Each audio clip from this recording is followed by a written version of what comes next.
want to be feared by others, respected by others. Like, I'm not thinking about this game check. That's what I'm looking.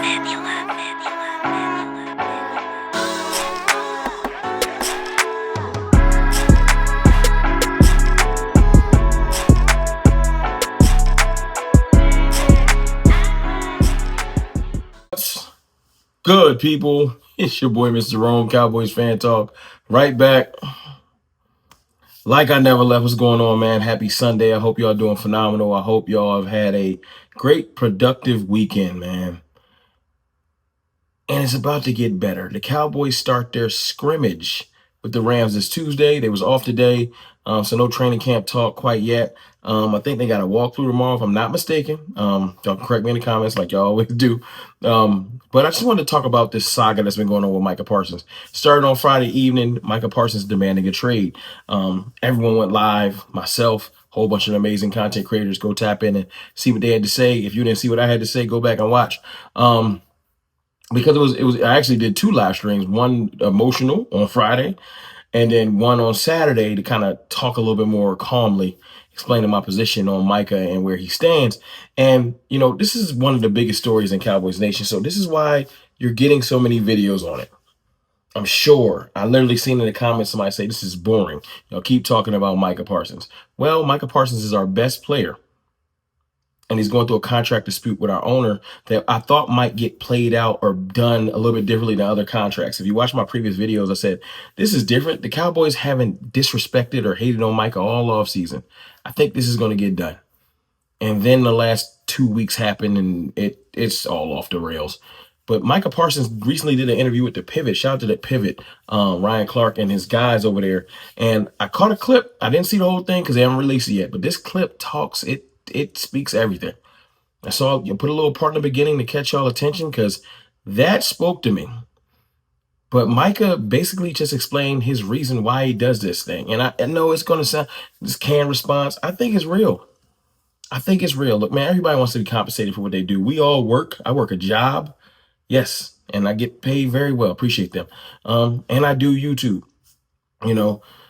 We all want to get compensated or blessed or, loved for what we do. We all do. If you don't, then you're different. Micah, of course, wants to get paid for what he does or how he performed, how he's going to perform, which is at the top of the market. 3 times All-Pro, 4 times Pro Bowler. Literally one of the best defensive players in the world. You know what I'm saying? Position flex, plays all over the defensive side of the ball. Probably could play running back if we wanted him to. Micah's special. And he just wants to get compensated like that. But that's not why he plays the game, at least according to him. Now, you could take him at face value, but if you say he's lying, you could just say anyone's lying with anything. I'm going to take that man at face value because I have no reason to think he's lying.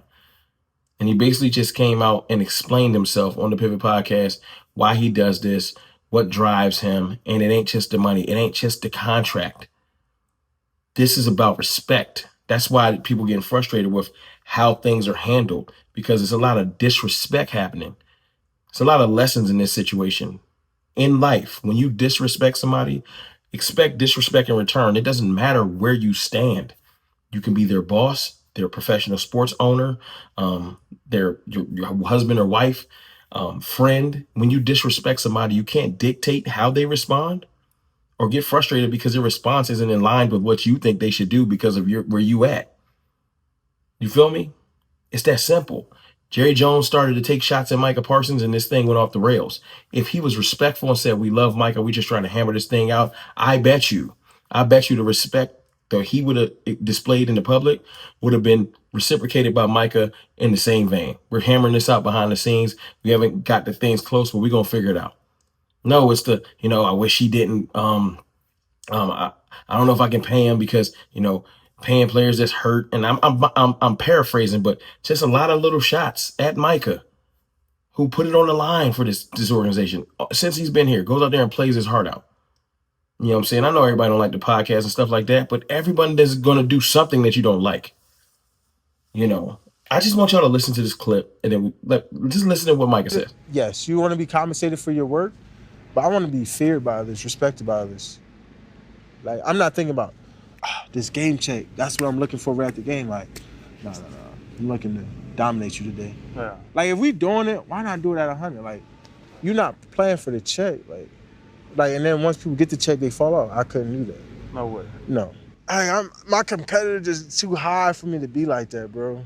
Like that's what I'm saying. Like I play the game because I love it. Like if I ain't love the game, like there's no money in the world that could keep me I playing. love to hear it. I love to hear it. Micah going out there and just saying, listen, man, I want to be feared. I want to be feared. Basically, I want to be respected. And back to that thing I was just talking about. I want to be respected, man. We all want respect. You can ask for respect, you can request respect, or you can demand respect. Micah's demanding his respect from the Cowboys right now. And I know everybody's like, well, he's not going anywhere. He can't go anywhere. I get it. He can throw his career in the trash like a Le'Veon Bell and just sit out and never play and stand on business. I don't think he's going to go that far. But him taking a stance is him demanding his respect. He 100% does have leverage because the Cowboys can hold on to his rights and not play him or not pay him and things like that and franchise tag him multiple years to the detriment of their team. Both sides will lose. The type of energy that would be around the Cowboys, this organization, if Micah sat out multiple years, they franchised him multiple years, the type of negative energy that Jerry Jones and Stephen Jones would get, they can't handle. They would buckle under pressure. They don't like the way people are talking about them in the media right now. You think they're going to be able to handle that for multiple years? No. Micah just wants to be respected, man. He wants to go out there, put the work in, grind, and he wants to be compensated fairly. Jerry Jones should see that. Jerry Jones should see that, and he actually should commend that. He should respect that. That's all we all want in real life, man. We want to put our work out there, get respected and loved for it. That's it. That's it. If you don't like Micah, move on. Trade him. Actually, go trade him. But if you're going to keep that man around here and want him to wear your star and wear it proudly, represent it proudly, give him the dignity of showing him respect and realizing that some of them shots might have been a little disrespectful. Let's not act like people ain't human. You feel me? Let's not act like people ain't human, man. If you say something crazy about somebody, even if it's in passing, you cannot dictate how they respond. Micah and Trayvon out there acting childish and doing it. Micah and Trayvon they both men. Trayvon's a man too. He don't like how, that money was taken from him because he said he informed the team and they knew what was going on just to take the money anyway. He feels disrespected. Him and Micah like this. Don't disrespect or act like friendship ain't a thing. They close. They like brothers. They really like each other. I'm sorry that some people have emotional unstableness or like detachment where they don't understand what friendship looks like. So they can be real callous and cold and act like your actions don't hold merit.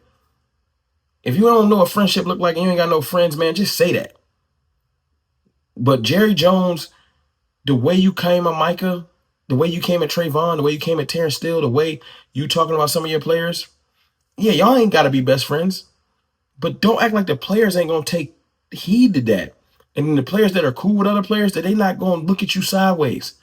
Now, they not going to quit or cut off their nose despite their face because they still want their bag. But they going to just take note of that. And Trayvon and Micah is close. 7-Eleven is a real thing. And whether Trayvon goes on to play somewhere else, they'll still keep in touch. And he'll always probably be like, yo, Jerry still acting like Jerry? Yep. It'll never be the same. All because you just want to be petty. So, in closing, man, I think that Micah Parsons should have got his bag. Last year, when Stephen Jones was doing an interview saying, yeah, well, we got to pay Micah. If you can go on an interview a year prior and say, we got to pay Micah when it comes to why you don't want to give Dak all this money, then why, when we're trying to pay Micah, you acting like it's a problem? Someone answer for that in the comments. If you knew you had to pay Micah last year because you did interviews talking about it, why, when it's time to pay Micah, the money that you said you saved to pay him, you don't want to give it to him? But look, it's your boy, Mr. Rome, man. Micah just want to protect his legacy.